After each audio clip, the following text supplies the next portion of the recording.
Hello, guys. You're welcome to the maiden edition of From Pen to Purpose by Juliet. This story is titled Silent Justice. Please enjoy with me. The music at the East Legon house party was too loud for thinking. Kofi Mensah didn't even like parties, but a friend had insisted. Just one drink, Kofi. You are too serious. The friend laughed, pushing a cup into his hand.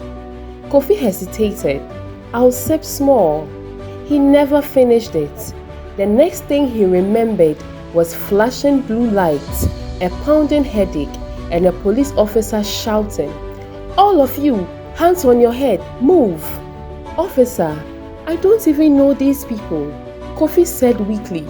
"Tell it to the station," the officer replied.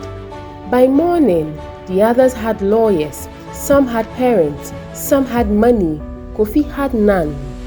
In the charge office at cantonment, an officer flipped through a file. Possession, intent, association. He muttered. Kofi's knees went weak. "But I was dragged." The officer didn't look up. Everybody is dragged these days. Weeks turned into months. The friends who dragged him to the party stopped picking his calls.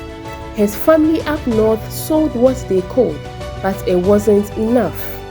In court, the prosecutor stood confidently. The accused was found among known offenders. "No objection," the duty lawyer whispered to Kofi. "We can't fight this one." Kofi swallowed. So this is how a life ends, he thought. Then, one afternoon, everything shifted. A woman walked into the courtroom late, calm, unhurried. Her heels echoed softly on the tiled floor. "Apologies, my lord," she said. "Traffic from Osu." The judge adjusted his glasses. "Counsel, you are appearing for?" She glanced at the dock. Their eyes met briefly. Kofi Mensah. The prosecutor frowned. "This case is far gone." The woman smiled faintly. "Then it's time we looked properly."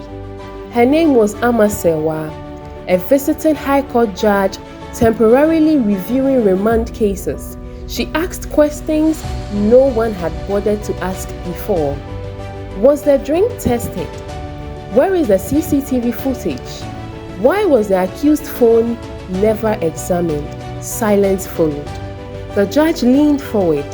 "Young man, did you know anyone at the party before you arrived?" "No, my lord," Kofi said, voice shaking. "I left with nothing but my life." 2 weeks later, the ruling came. Case dismissed. Wrongful association. Immediate release. Outside the prison gates at Nsawam, Kofi breathed like a man learning air for the first time. Amma stood nearby, not in ropes now, just a simple dress. "You didn't have to save me," Kofi said quietly. She replied, "Justice is not charity, it is duty." Freedom was strange at first. Doors closed easily when people had jail, but Kofi built anyway, starting small, consulting, advising, helping people avoid the traps he once fell into. Years later, Mensah and Co. stood tall in Accra, known for defending the forgotten. One evening, as the lights flickered in the city, Kofi said, "You walked in when everyone walked out." Amma smiled. "You stayed standing when life tried to bend you." They married quietly. Their son learned to work in the same office where his father once doubted his future. Sometimes, Kofi would look at his child and think, "I was arrested by association, but I was saved by intervention." And Accra, loud and relentless, carried the story forward. Thank you.